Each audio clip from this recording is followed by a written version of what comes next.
Persatuan Bola Sepak Sabah (SAFA) mengambil pendirian menyokong Datuk Hamidin Mohamad Amin untuk terus menerajui Persatuan Bola Sepak Malaysia. Perkara itu dinyatakan Presiden SAFA Datuk Seri Bung Mokhtar Radin ketika menyatakan pendirian SAFA mengenai kedudukan Hamidin yang didesak pihak tertentu supaya mengundurkan diri. Bung Mokhtar menegaskan Hamidin adalah individu paling layak untuk menduduki kerusi nombor 1 Badan Induk Bola Sepak Negara ketika ini. Hamidin melepaskan jawatan itu kerana mahu memberi fokus sebagai ahli jawatan kuasa eksekutif AFC bagi penggal 2019-2023 selepas terpilih menganggotai jawatan kuasa berkenaan. Bung Mokhtar berkata kehadiran Presiden FIFA Gianni Infantino dan Presiden AFC Sheikh Salman Ibrahim ketika pelancaran peta hala 7 FAM di Kuala Lumpur pada 31 Oktober 2018 mencerminkan hubungan antarabangsa Hamidin yang cukup baik dan diperlukan dalam membangunkan bola sepak Malaysia.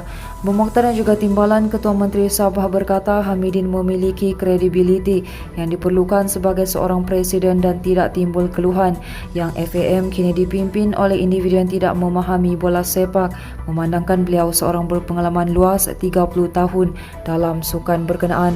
Bung Mokhtar berkata sebarang keputusan Hamidin untuk mengundurkan diri tidak akan menyelesaikan masalah bola sepak negara. Bung Mokhtar berharap peminat bola sepak negara sentiasa memandang ke hadapan di samping memberi sokongan terhadap segala usaha yang dilakukan FAM dan Hamidin dalam memacu bola sepak negara dan skuad kebangsaan.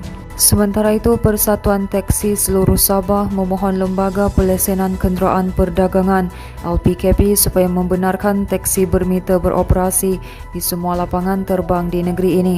Pengerusinya Hiu Suvun berkata impak penularan wabak COVID-19 cukup membuatkan ramai rakyat di negara ini terjejas pendapatan. Katanya ia termasuklah golongan pemandu teksi dan limo di semua lapangan terbang di Sabah.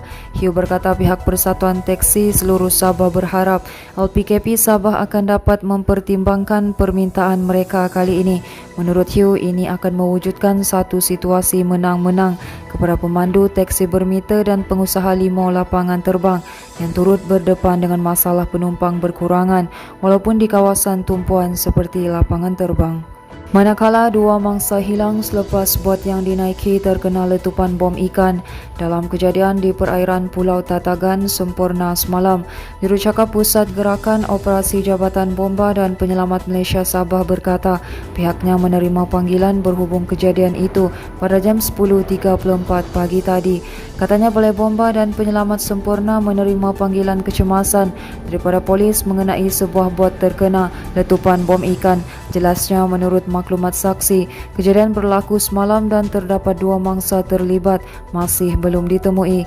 Katanya lagi maklumat lanjut akan dimaklumkan dari semasa ke semasa.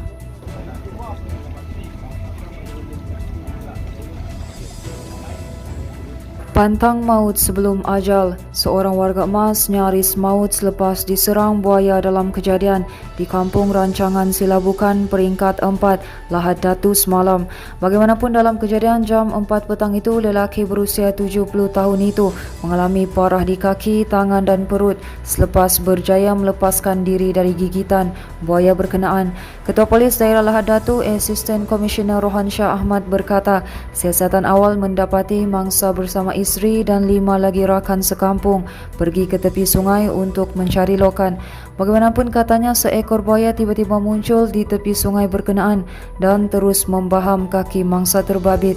Dengan bantuan rakan dan isterinya, mangsa berjaya diselamatkan selepas mereka bertindak memukul kepala dan mata buaya berkenaan.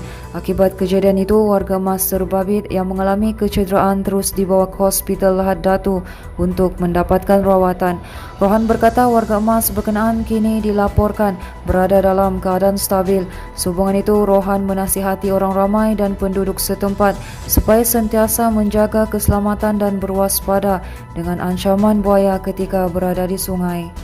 Baiklah, ini merupakan berita terakhir dari kami di mana seorang pekerja ladang kelapa sawit warga asing mencetuskan kluster baru COVID-19 berkaitan tempat kerja di Kinabatangan yang turut menyebabkan jumlah kes di daerah itu melonjak hari ini.